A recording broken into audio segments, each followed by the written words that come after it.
પ્રશ્નને સોલ્વ કરવાની જવાબદારી એક એક માણસે લેવી પડશે. આ અમારા ઉમેદવારોએ જવાબદારી લીધી છે કે અમે કંઈક આ વિસ્તાર માટે હવે આગળ વધીને કામ કરશું. તમે એને જીતાડવાની જવાબદારી લ્યો. તમે તમારી ગામ પૂરતી જવાબદારી લ્યો, એ 2 ગામ પૂરતી જવાબદારી લે, હું 5 જિલ્લા પૂરતી જવાબદારી લઉં, વિશુદ્ધાન આખા ગુજરાતની જવાબદારી લે. હંધાય થોડું થોડું ભાગે પડતું કામ કરશો ને તે દી આ 30 વર્ષની ગંદકી હાવણાથી સાફ થાય, બાકી એમના નહીં થાય. હવે જવાબદારી સંભાળો. મતદાનના દિવસે નથી મળતું એક તણખલું કામધેનું ગાયને, જ્યાં લીલાસમ ખેતરો આખલા સડી જાય છે. મને એ જ નથી સમજાતું કે આવું શેને થાય છે. ગરીબ પબ્લિક છે, નાના માણસો છે, સામાન્ય માણસો છે, તો જોયા કરે, બોલે થોડા. પણ અહીંયા પોળા હાલે એનું ન્યા કાંઈ હાલતું નથી. મેં નજરે જોયેલું છે, હામી નજરે કા પટાવાળા જેવું કામ છે. તો શેના પોળા પોળા હાલે? અને નેતાનું કઈક ઉપજતું હોત તો આટલા પ્રશ્નો થોડા હોત. ગુજરાતના અનેક ગામડામાં પીવાનું પાણી નથી આવતું ટાઈમે, પણ દારૂ ટાઈમ ટુ ટાઈમ આવે છે. અને તમે જુઓ કે ગુજરાતમાં દારૂનો પ્રતિબંધ છે, પણ કોઈ દિવસ કોઈ ગામડામાં 500 જણાએ રસ્તા રોકો આંદોલન કરીને એવું કહેવું નથી પડ્યું કે દારૂ ઘટે છે, ભોગાડો ભોગાડો. હોય જ. કોરોના આવે તો ઓક્સિજનના બાટલા ઘટે, અમેરિકાનું યુદ્ધ થાય તો ગેસના બાટલા ઘટે, પણ ગમે એવી પરિસ્થિતિમાં દારૂના બાટલા કોઈ દી ન ઘટે. હોય જ. હોમ ડિલિવરી જ્યાં કયો ને આપી જાય. ખીજડા વાળા ખેતરે પોગાડી દે, ત્યાં આપી જાય. અને દારૂનો ધંધો કોણ કરે છે? બધા જ ભાજપ વાળા દારૂના ધંધામાં કાળી કમાણી કરે છે. આપણા છોકરાની જિંદગી બરબાદ કરીને આ લોકો રૂપિયા કમાય છે. અને ઈ રૂપિયાથી ચૂંટણી ટાણે આપણને વેચાતા લેવા આવે છે. ચૂંટણી ટાણે કેટલા રૂપિયા આ બાજુ શું આપે છે? ઈ તો પૈસા તો આપે જ છે, એમાં કઈ શરમ રાખવાની કોઈ સંકોચ ન કરતા. પૈસા તો મતદાન ના આપે જ છે. 500 મતદારોને કેટલા, સાંભળો એક મહત્વની વાત છે, મતદારોને કેટલા પૈસા આપે છે? 500. મને તમે એમ કહો કે બકરી કેટલાની આવે? બકરી કેટલાની આવે? 15,000ની. ગધેડો? બકરી 15,000ની આવે, ગધેડો 25,000 નો આવે. આપણો મત એને 500 જોતો, એટલે માણા બકરી કરતા સસ્તો. માણાનો મત 500 નો, બકરી 15,000ની. તો બકરી મોટી કે માણા મોટો? કયો બધા મને, બકરી મોટી કે માણા મોટો? હવે ભાજપ વાળા આપણને હું સમજે? 500 રૂપિયામાં માણા મળે, બકરી 15,000ની, ગધેડો 35,000 નો. ગધેડા કરતા માણા સસ્તો? કે પછી ભાજપ વાળા બુદ્ધિ ગધેડા જેવી થઈ ગઈ? તમારે, હું તો તમને બધાને વિનંતી કરું છું, 2 હાથ જોડીને વિનંતી કરું છું કે ભાજપ વાળા પાસેથી પૈસા લઈ લેજો ભાઈ. કોઈ છોડતા નહીં. બધાને મારી વિનંતી છે, પૈસા લઈ લેજો. અને ઓછા ન લેતા. મજાક નથી કરતો, ગંભીરતાથી કહું, કેમેરા ચાલુ. ઈ આપણા જ લૂંટેલા માલ છે, લઈ જ લેવાનો. વટથી કઈ મારા છે, લાય બધાને વિનંતી છે, શરમમાં ન રહેતા, સંકોચમાં ન રહેતા, 500 ન લેતા. વધારે લેજો, ધરાય ધરાય લેજો, જે ખવડાવી ખાઈ લેજો. અને બૂથમાં જઈને હાવણો દબાઈ દેજો, એટલે કાયમનો કકળાટ જાય. આ 10 ચૂંટણી હાલી નીકળે છે પૈસા લઈને મત લેવા. લઈ લેજો. હું તમને સિરિયસ કહું છું, ગંભીર દાંત કાઢવામાં નથી કહેતો, ગંભીરતાથી કહું છું, લઈ લેજો. પડખે વાળો હું વિચારશે એ વિચારતા નહીં. ભાજપની સભામાં જવું પડે તો જઈ આવવાનું, બેહવું પડે તો બેહી આવવાનું. પૈસા પૂરા લેવાના, ધરાય ધરાઈને ખાઈ લેવાનું, અને પછી દાંત કાઢતા કાઢતા હાવણો મારીને રજા આપી દેવાની, નીકળવાનું, કામ પૂરું. 20 વર્ષથી ઉપાડો લીધો છે. વિકાસ વિકાસ, કોનો વિકાસ? અને વિકાસ થયો હોય તો વધ્યું હું? હાલો કયો મને. છોકરા વધ્યા, વાળ વધ્યા, લેણું વધ્યું, બીજું કઈ વધ્યું કયો? કોઈની પાસે કઈ પૈસા વધ્યા વધ્યો? છોકરા વધ્યા, લેણું વધ્યું અને વાળ વધ્યા. કોઈની પાસે બીજું કઈ વધ્યું વધ્યો? હાલો સ્ટેજ ઉપરથી ગુલદજરો આપીને સન્માન કરી નાખવું નથી વધ્યું. અને છતાંય વિકાસ વિકાસ વિકાસ. ભાઈ સાહેબ, જીવવા દો ને તોય હવે અમે તો તમારા આભારી છીએ. શાંતિ જીવવા દો, રોજ ઉઠીને વિકાસ. હું તમને એટલી વિનંતી કરું છું, મારા બધા વડીલો, યુવાનો, દોસ્તો, કે અમે બધા બહુ નાના માણસો છે રાજનીતિમાં. મારી પોતાની ઉપર 30 FIR કરી ભાજપે. હું નવો રાજકારણમાં આવ્યો હતો, હમણાં પાછો વળી જાય, હમણાં પાછો વળી જાય, હમણાં પાછો વળી જાય. 1 FIR, 2 FIR, 3 FIR, 4 FIR, 5 FIR, 30 FIR કરી. મહેસાણાની જેલમાં ગયો, આણંદની જેલમાં, વિજાપુરની જેલમાં, સુરતની જેલમાં, અમદાવાદની જેલમાં, ગાંધીનગરની જેલમાં, ભાવનગરની જેલમાં, બધી જ જેલમાં જઈ આવ્યો. મેં નક્કી કર્યું કે હું જોઉં છું કે તારી જેલમાં તાકાત કેટલી છે અને મારા કાળજામાં કેટલી તાકાત છે. આરે તું જેલ અમને રોકી લે ભાઈ. જે દિવસે માણસ છે ને એને ડર મૂકી દે ને કે ભાઈ મારે હવે ગુમાવવાનું કાંઈ નથી, તે દિવસે માણસને કોઈ નથી ડરાવી શકતું. તમને કાંઈ ગુમાવવાનો ડર જ ન લાગે, તે દિવસે દુનિયા તમારી મુઠ્ઠીમાં આવી જાય, દુનિયા તમારી તાકાતથી કંટ્રોલ થઈ જાય. દોસ્તો, આપણે બધા એવા જ માણસો. આપણે ગુમાવવાનું શું છે? ક્યાં મિલકત ભાજપે બંધાઈ દીધી છે કે લઈ જાય, ક્યાં આપણને મકાનો બનાવી દીધા છે કે લઈ જશે, ક્યાં તમને કઈ હોનાની ઘડિયાળો પહેરાવી દીધી છે કે લઈ જશે. ગુમાવાની છે આપણી લાચારી, ગુમાવાની છે ગરીબી, ગુમાવાની છે ચિંતા, ગુમાવાની છે પીડા, અને મેળવવાની છે હિંમત, મેળવવાની છે આશા, મેળવવાનો છે ભરોસો, મેળવવાનો છે વિશ્વાસ. અને એટલે હું વિનંતી કરું છું, દબાવવાનું છે બધાય ઝાડુ, બધાય હાવણો દબાવવાનો. મિત્રો, સારા આગેવાનો આગળ આવે એના માટે તમારા આશીર્વાદની જરૂર છે. કહેવા જેવી ઘણી વાતો છે, એટલા બધા મુદ્દા છે કે પૂરું નથી થાય. પવન ચક્કીનો મુદ્દો છે, વીજળીની લાઈનો ગમે એના ખેતરમાં ગમે એના નાખી જાય એનો મુદ્દો છે. મુદ્દા ઘટે એમ નથી, બંધારાનો મુદ્દો. 30 વર્ષથી ભાજપની સરકાર છે, એક બંધારો પૂરો થતો નથી. નરેન્દ્ર મોદી હમણાં નીકળવાના કેટલી વાર બની જાય? રાતોરાત બની જાય? આપણું છે એટલે નહીં બને, એનું હોય તો બધું બની જાય.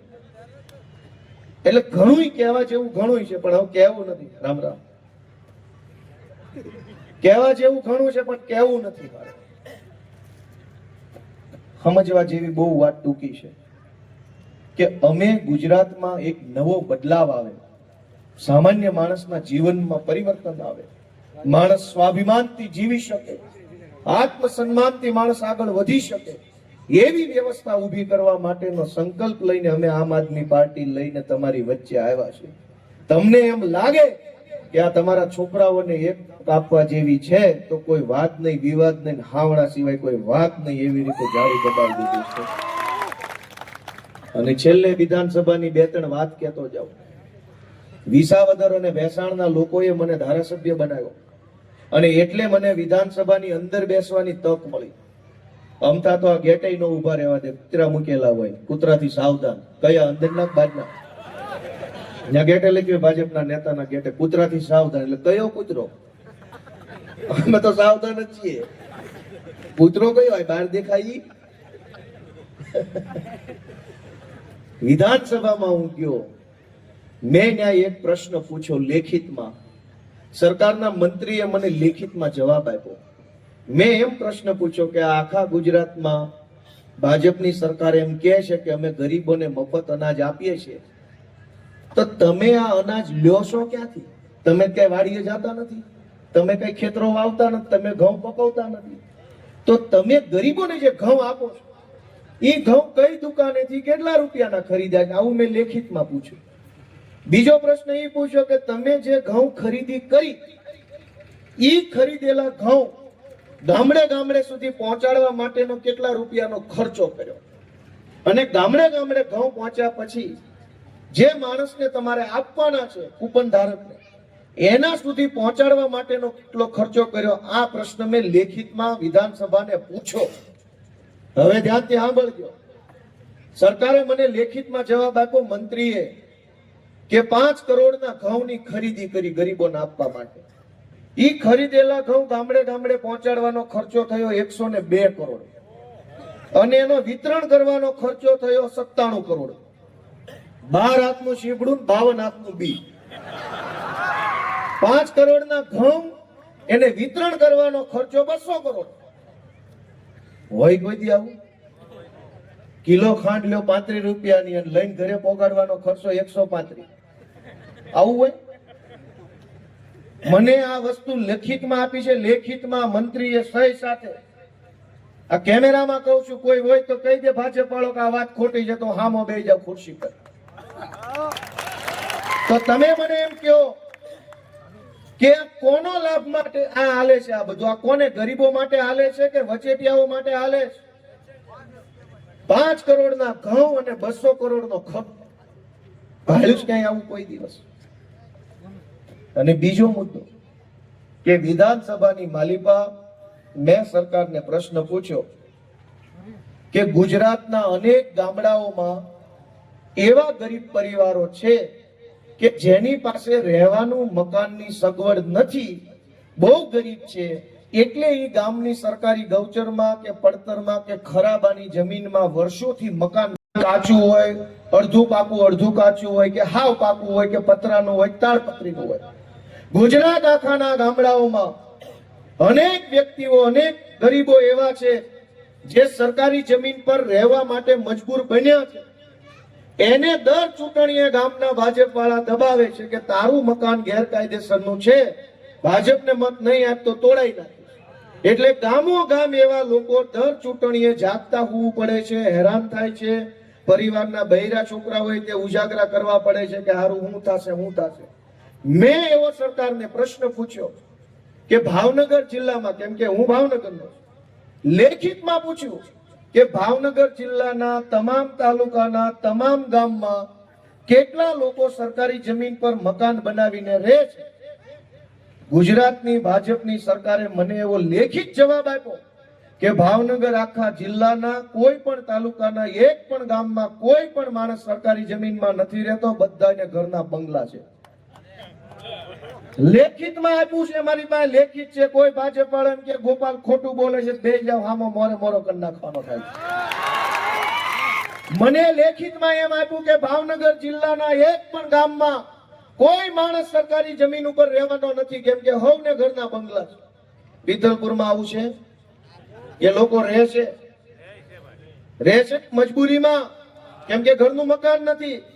બાપ દાદાનું જૂનું મકાન હોય, પછી દાદાને 2 દીકરા હોય, એને 3 દીકરા, એને 4 દીકરા, બધા માટે મકાન હોય નહીં.